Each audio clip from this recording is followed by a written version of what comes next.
15 histoires de médecins qui ont vécu des expériences étranges et glaçantes au travail.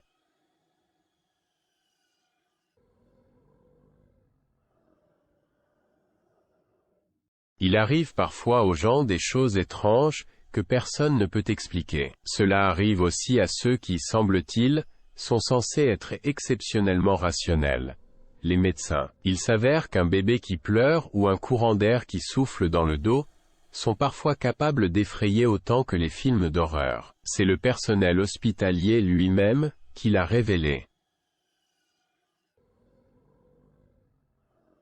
En lisant ces histoires glaçantes, nous avons imaginé quel film d'horreur de qualité pourrait en être tiré.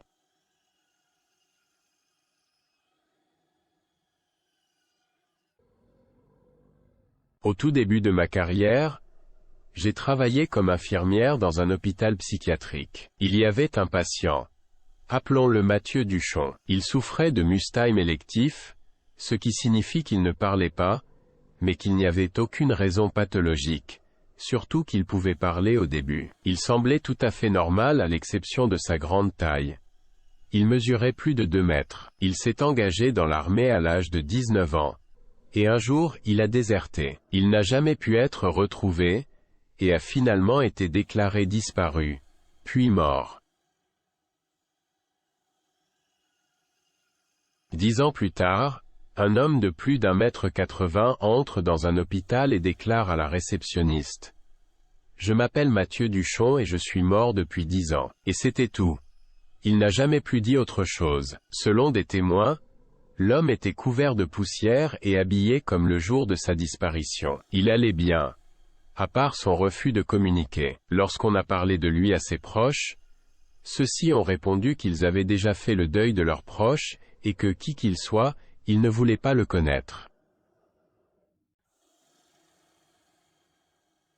Et donc, Mathieu a arpenté l'hôpital jour après jour. Il s'est contenté de monter et descendre les escaliers, en bougeant ses lèvres en silence, comme s'il marmonnait quelque chose. Il avait la fâcheuse habitude de pencher la tête en arrière comme s'il riait. Mais à ces moments-là, on ne pouvait rien entendre, pas même sa respiration. Quand j'ai quitté ce pensionnat, la dernière personne que j'ai vue était Mathieu. Il faisait les 100 pas sur le parking, riant, la tête penchée en arrière. Qui était cet homme? Je me le demande encore, tant d'années plus tard.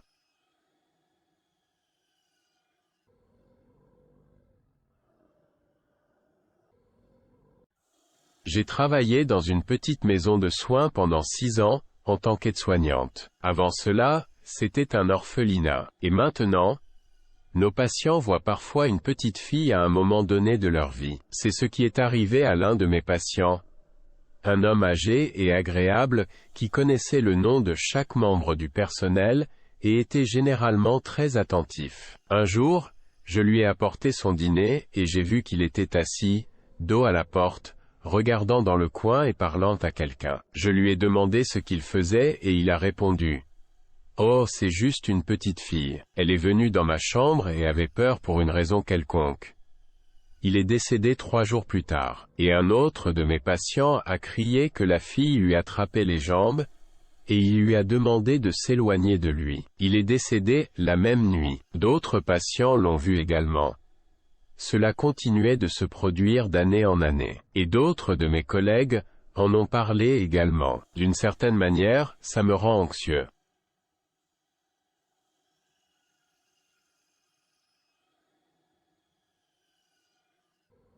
Je fais des études pour être infirmière et je suis en stage. Un de mes patients m'a demandé un jour: « Sentez-vous une énergie lorsque vous êtes assis devant l'ordinateur? Ne vous inquiétez pas si ça arrive. C'est juste une infirmière qui a travaillé ici, il y a longtemps. Elle ne comprend pas vos nouvelles technologies, mais elle essaie d'apprendre. » Et moi, en vérité, j'ai toujours l'impression que quelqu'un regarde par-dessus mon épaule quand je suis devant l'ordinateur. Ces mots m'ont fait froid dans le dos.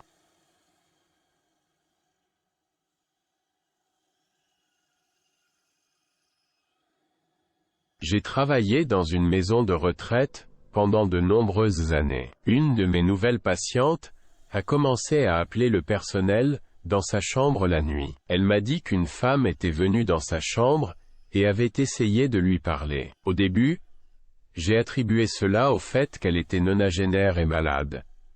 Et je lui ai promis de verrouiller la porte la nuit, pour que personne ne puisse entrer dans sa chambre. Bref, ça a duré une semaine de plus. Puis, je me suis assise à côté de ma patiente, et je lui ai demandé de décrire ce à quoi ressemblait la femme qui venait la voir. La patiente a dit qu'elle portait une robe de chambre rose, qu'elle avait des pantoufles bleues et pelucheuses aux pieds, et des bigoudis sur la tête. Elle venait s'asseoir sur le lit aux pieds de ma nouvelle patiente, et marmonnait quelque chose. Mais il était impossible de savoir quoi. J'ai été très effrayé à l'époque, car ma patiente précédente, qui avait occupé cette chambre jusqu'à sa mort, se couchait chaque soir avec une robe de chambre rose, des pantoufles bleues et des bigoudis sur la tête. Elle a cessé de se montrer 2 semaines plus tard.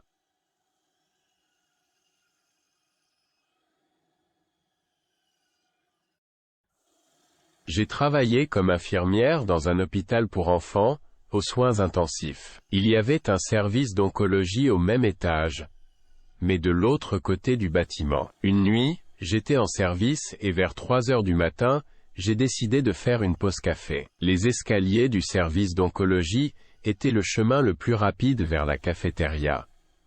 J'ai donc décidé de passer par là. Dès que la porte automatique s'est ouverte, j'ai vu un enfant galoper dans le couloir. Je l'ai appelé. Je pensais qu'il était sorti de sa chambre, mais il est juste parti, et a disparu. Bien sûr, j'ai mis cela sur le compte de la fatigue à ce moment-là. Mais de nombreuses autres infirmières et médecins ont dit qu'ils avaient vu le même enfant dans le même couloir. Je n'ai plus jamais utilisé les escaliers, la nuit.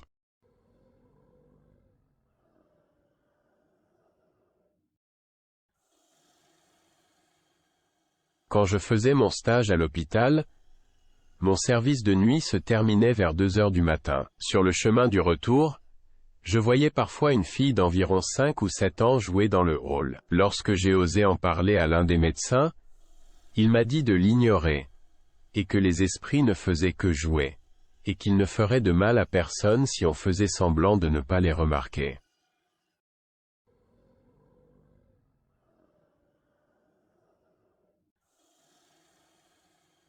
Je suis psychiatre, et pendant mes études, j'ai travaillé durant 6 mois dans un service d'hôpital psychiatrique centenaire. Au début, alors que je venais d'arriver, l'une des patientes s'est plainte qu'elle était dérangée la nuit par les pleurs des enfants. J'ai pensé qu'il s'agissait d'une absurdité, car les enfants ne sont pas couchés à l'hôpital, il n'y a pas de zone résidentielle à proximité, et les heures de visite sont strictement limitées. Mais mon infirmière a dit qu'il y avait vraiment un bébé qui pleurait ici parfois. Je l'ai ignoré à l'époque, puis environ 3 mois plus tard, je l'ai entendu moi-même. Le bébé semblait être derrière 2 ou 3 murs. Depuis, j'ai commencé à l'entendre régulièrement. Quand je l'ai dit à la nouvelle infirmière, elle ne m'a pas cru. Puis, elle est venue me voir, pâle comme un linge, et m'a dit qu'elle avait aussi entendu un bébé pleurer pendant une pause café.